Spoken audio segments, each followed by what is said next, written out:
नमस्कार दोस्तों। दक्षिण से उत्तर की तरफ हम हिमालय को दो भागों में बांटते हैं। पहला है मुख्य हिमालय और दूसरा है ट्रांस हिमालय। ट्रांस यानी पार, यानी हिमालय के जो पार वाला क्षेत्र है उसे ट्रांस हिमालय कहते हैं।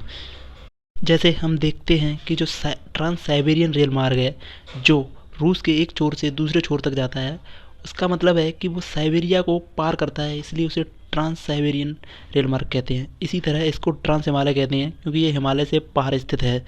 तो जो मुख्य हिमालय है उसमें से सबसे दक्षिण में है वो है शिवालिक, जिस उसके उत्तर में है मध्य हिमालय जिसे हिमाचल भी कहते हैं, और सबसे ऊपर है बृहद हिमालय जो हमेशा बर्फ़ से ढका हुआ रहता है, इसलिए उसे हिमाद्री भी कहा जाता है। इसी पर जो विश्व की सबसे ऊंची चोटी माउंट एवरेस्ट है और इसी पर जास्कर श्रेणी भी है। इसके बाद जो ट्रांस हिमालय है वह हिमालय के पार वाला जो लद्दाख श्रेणी है और काराकोरम श्रेणी है, उन दोनों को मिलाकर ट्रांस हिमालय कहते हैं। ट्रांस हिमालय की काराकोरम श्रेणी पर ही भारत की सबसे ऊंची चोटी K2, जिसे गॉडविन ऑस्टिन भी कहा जाता है क्योंकि इस पर सबसे पहले चढ़ाई गॉडविन ऑस्टिन ने की थी। हालांकि ये भारत की सबसे ऊंची चोटी है, पर अभी यह पाकिस्तान के ऑक्यूपाइड वाले कश्मीर में है, इसलिए जो भारत की सबसे ऊंची चोटी है उसे कंचनजंगा भी कहा जाता है।